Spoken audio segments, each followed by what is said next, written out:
Hello, YouTubers. Welcome to Level-Headed News. I'm your host, Brenda. I have a special edition for you. This is fairly breaking news. It happened just a little bit earlier this evening. It says feds block the controversial Dakota access pipeline route. Cannonball, North Dakota. The U.S. Army Corps of Engineers said Sunday that it won't grant an easement for the Dakota Access oil pipeline in southern North Dakota, handing a victory to the Standing Rock Sioux tribe and its supporters, who argued the project would threaten the tribe's water source and cultural sites. North Dakota's leaders criticized the decision, with Governor Jack Dalrymple calling it a serious mistake that prolongs the dangerous situation of having several hundred protesters who are camped out on federal land during cold, wintry weather. The U.S. Representative Kevin Cramer said it's very chilling signal for the future of the infrastructure in the United States. The four-state $3.8 billion project is largely complete except for the now blocked segment underneath Lake Oahe, a Missouri River reservoir. Assistant Secretary for Civil Works Jo Ellen Darcy said in a news release that her decision was based on the need to explore alternate routes for the pipeline's crossing. Her full decision doesn't rule out that it could cross under the reservoir or north of Bismarck.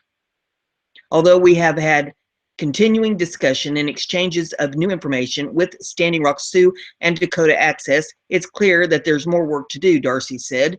The best way to complete that work responsibly and expeditiously is to explore alternate routes for the pipeline crossing. Hundreds of veterans arrived to support pipeline protesters.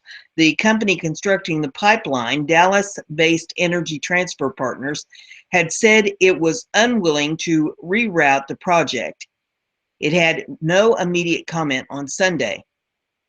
The decision came a day before the government's deadline for several hundred people at the Oseti Sakowin, or Seven Council Fires encampment, to leave the federal land, but demonstrators say they're prepared to stay, and authorities say they won't forcibly remove them. As the news spread Sunday, cheers and chants of Miniwachonki, Water is Life in Lakota Sioux, broke out among the protesters. Some in the crowd banged drums. Miles Allard, a member of the Standing Rock Sioux, said he was pleased but remained cautious, saying, "We don't know what Trump is going to do." "The whole world is watching," Allard added. "I'm telling all our people to stand up and not leave until this is over."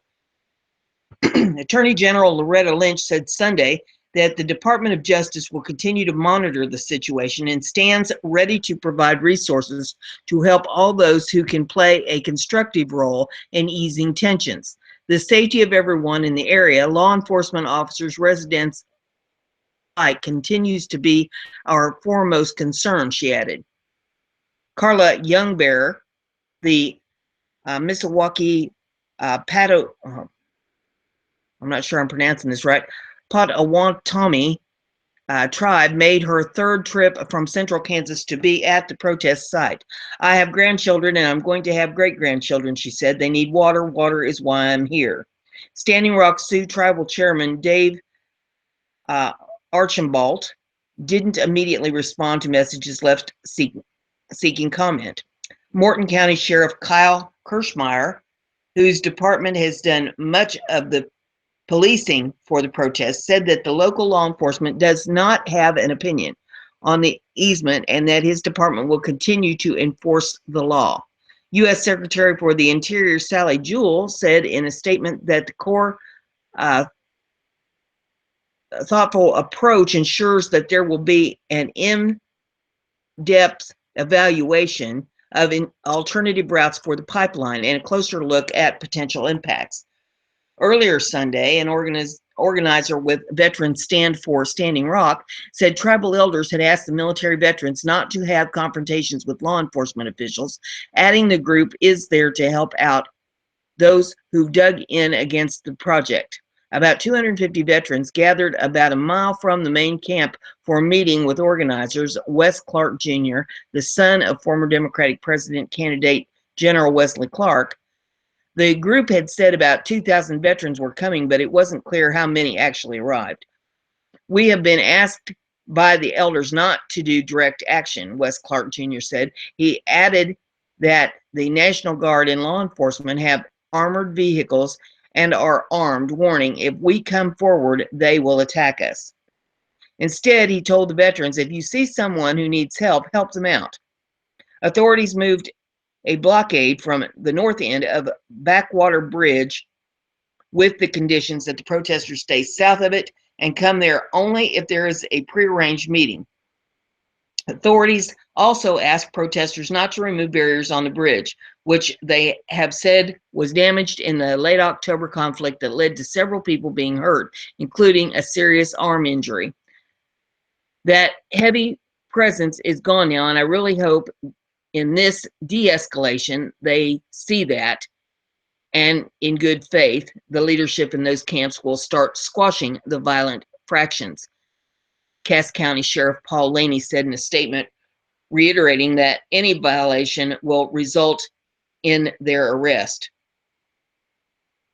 Veterans Stand for Standing Rock's GoFundMe.com page had raised more than $1 million of its $1.2 million goal by Sunday. Money due to go toward food, transportation, and supplies. Cars waiting to get into the camp Sunday afternoon were backed up for more than a half a mile. People are fighting for something, and I thought they could use my help, said Navy veteran and Harvard graduate student Art Grayson. The 29-year-old from Cambridge, Massachusetts, flew the first leg of the journey, then rode from Bismarck in the back of a pickup truck. He has finals this week, but told professors, I'll see you when I get back. Stephen Perry, a 66-year-old Vietnam veteran who's a member of the Little Traverse Bay Band of Odessa Indians in Michigan, spoke of one of the protesters' main concerns, that the pipeline could pollute drinking water. This is not just a native issue, he said. This is an issue for everyone. Art Woodson and two other veterans drove 17 hours straight from Flint, Michigan, a city whose lead-tainted water crisis parallels with the tribe's fight over water, he said. We know in Flint that water is in dire need. The 49-year-old disabled Gulf War Army veteran said, in North Dakota, they're trying to force pipelines on people. We're trying to get pipes in Flint for safe water. Some veterans will take part in a prayer ceremony Monday, during which they'll apologize for historical detrimental conduct by the military toward Native Americans and ask for forgiveness. Clark said he also called the veterans' presence about right and wrong and peace and love.